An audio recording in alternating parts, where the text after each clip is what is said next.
ನಮಸ್ಕಾರ ರೀ ಎಲ್ಲ ದೊಡ್ಡ ಮಂದಿಗೆ. ಒಂದು ಸೆಲ್ಫಿ ಸ್ಟಿಕ್ ಅಂತ ಒಂದು ಇದು ಎಲ್ಲರಿಗೂ ಸೆಲ್ಫಿ ಸ್ಟಿಕ್ ಗೊತ್ತಿರ್ತಲ್ಲ, ಒಂದು ಚಿಕ್ಕದು ಸೆಲ್ಫಿ ಸ್ಟಿಕ್ ಅಂತ ಇದೆ. ಎಲ್ಲರಿಗೂ ಆಲ್ಮೋಸ್ಟ್ ಗೊತ್ತಿರುತ್ತೆ. ಅದೇನು ಹೊಸದಲ್ಲ, ಮಾರ್ಕೆಟ್ನಲ್ಲಿ ಹಳದೇ ಇದೆ. ಅದ್ರ ಬಗ್ಗೆ ಒಂದು ನನಗೆ ಇಷ್ಟ ಆಗಿರೋದು ಒಂದೊಂದು ಸೆಲ್ಫಿ ಸ್ಟಿಕ್ ವಿಡಿಯೋ ಮಾಡೋಣ ಅಂತಿದ್ದೆ. ಇಲ್ಲಿದೆ ನೋಡಿ, ಎಲ್ಲರೂ ಆಲ್ಮೋಸ್ಟ್ ನೋಡಿರ್ತೀರ.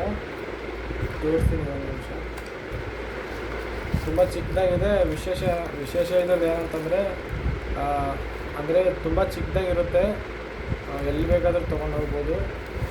ಈ ಥರ ಇರುತ್ತೆ, ಎಲ್ಲಿ ಬೇಕಾದರೂ ತೊಗೊಂಡು ಹೋಗ್ಬೋದು. ಮತ್ತು ಏನಂತಂದರೆ ನಮ್ಮ ಜೋಬಲ್ಲಿ ಹಾಕೊಂಡು ಕೂಡ ತೊಗೊಂಡು ಹೋಗ್ಬೋದು. ನೋಡೋಕ್ಕೆ ಚೆನ್ನಾಗಿದೆ.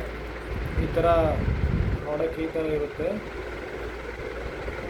ಚಿಕ್ಕದು ಅಂದರೆ ನಮ್ಮ ಕೈ ಮೇಲೆ ಕೂಡ ನಮ್ಮ ಇದು ಅಂಗೈ ಇದು ಇರುತ್ತಲ್ಲ, ಕೈಯಲ್ಲಿ ಕೂಡ ಇಟ್ಕೋಬೋದು. ಇಷ್ಟಿರುತ್ತೆ. ಇದು ಹೇಗಂತಂದರೆ ಎಲ್ಲರೂ ನೋಡಿರ್ತೀರ ಆಲ್ರೆಡಿ. ಇದರಲ್ಲೇನು ಸ್ಪೆಷಾಲಿಟಿ ಏನಿಲ್ಲ. ಮೇಲ್ಗಡೆ ಲೈಟ್ ಇದೆ. ಅಂದರೆ ಕತ್ತಲಲ್ಲಿ ನಾವು ಏನಾದರೂ ಬ್ಲಾಗ್ ವಿಡಿಯೋ ಏನಾದರೂ ಮಾಡ್ತಿದ್ರೆ ಲೈಟ್ ಇದಕ್ಕೋಸ್ಕರ ಲೈಟ್ ಕೊಟ್ಟಿದ್ದಾರೆ. ಬ್ಲೂಟೂತ್ ಕೂಡ ಇದೆ. ಇದರಲ್ಲಿ ಇಲ್ಲಿ ಚಾರ್ಜ್ ಮಾಡ್ಬೋದು. ಇದು ಮೇಲ್ಗಡೆ 360 ಡಿಗ್ರಿ ತಿರುಗುತ್ತೆ. ಇಲ್ಲಿ ಫೋನ್ನ ಇದು ಮಾಡ್ಬೋದು, ಅಂದರೆ ಸ್ಟಿಕ್ ಮಾಡ್ಬೋದು. ಇಲ್ಲಿ ಫೋನನ್ನು ಇಲ್ಲಿ ಸ್ಟಿಕ್ ಮಾಡಿ ಇದು ಬ್ಲಾಗ್ ಕೂಡ ಮಾಡ್ಬೋದು. ಈ ಥರ ಬ್ಲಾಗ್ ಮಾಡ್ಬೋದು. ಮತ್ತು ಇನ್ನೊಂದು ಏನಂತಂದರೆ ಬ್ಲಾಗ್ ಮಾಡೋಕ್ಕೆ ಕೂಡ ಬರುತ್ತೆ. ಇನ್ನೊಂದು ಏನಂತಂದರೆ ಇದು ವಿಡಿಯೋ ಮಾಡೋಕ್ಕೆ ಕೂಡ ಅನುಕೂಲ ಆಗುತ್ತೆ. ಯಾವ ಥರ ಅಂದರೆ ಕೆಳಗಡೆ ಇದಿರುತ್ತೆ ಬಟನು, ಪ್ರೆಸ್ ಮಾಡಿದ್ರೆ ಈ ಥರ ಓಪನ್ ಆಗುತ್ತೆ. ಆಲ್ಮೋಸ್ಟ್ ಎಲ್ರಿಗೂ ಗೊತ್ತಿರುತ್ತೆ. ಅಂದರೆ ಈ ಥರ ಸ್ಟ್ಯಾಂಡ್ ಈ ಥರ ಕೆಳಗಡೆ ಇಟ್ಬಿಟ್ಟು ಈ ಥರ ಇದು ಮಾಡ್ಬೋದು. ವಿಡಿಯೋ ಲೈವ್ ಮಾಡ್ಬೋದು.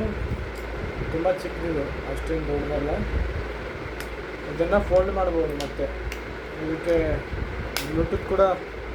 ಬ್ಲೂಟೂತ್ ಕನೆಕ್ಟಿವಿಟಿ ಕೂಡ ಇದೆ. ಇದು ಮತ್ತು ಮಾತಾಡ್ಬೋದು ಮೈಕಲ್ಲಿ. ಇದರಲ್ಲಿ ಈ ಥರ ಲೈವ್ ಮಾಡ್ತಿರುವಾಗ ಮಾತಾಡ್ಬೋದು.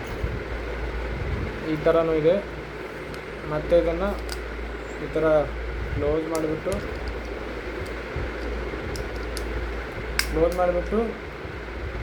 ಜೋಬಲ್ಲಿ ಕೂಡ ಇಟ್ಕೋಬೋದು ಈಸಿಯಾಗಿ. ಅಂದರೆ ಕೆಳಗಿನ ಜೋಬಲ್ಲಿ ಬರುತ್ತೆ, ಮೇಲಿನೆಲ್ಲ. ಇಷ್ಟೇ ಇದೆ. ಇದು ಜಾಸ್ತಿ ಏನಿಲ್ಲ, ಇಷ್ಟೇ. ತುಂಬ ಚಿಕ್ಕದು. ಇಷ್ಟ ಆಯಿತು ಅಂತ ನಾನು ವಿಡಿಯೋ ಮಾಡಿದೆ. ಎಲ್ಲರೂ ಆಲ್ಮೋಸ್ಟ್ ನೋಡಿರ್ತೀರ ಇದನ್ನು ಮಾರ್ಕೆಟ್ನಲ್ಲಿ. ಇದೇನು ಹೊಸದಲ್ಲ, ಹಳೆಯದೇ. ಬಟ್ ಚಿಕ್ಕದು ತುಂಬ ಚೆನ್ನಾಗಿದೆ, ನೋಡೋಕ್ಕೆ ಚೆನ್ನಾಗಿರುತ್ತೆ. ಅದಕ್ಕೆ ವಿಡಿಯೋ ಮಾಡಿದೆ. ಯಾರ್ಯಾರಿಗೆ ಇಷ್ಟ ಆಗಿದೆ ಕಮೆಂಟ್ ಹಾಕಿ.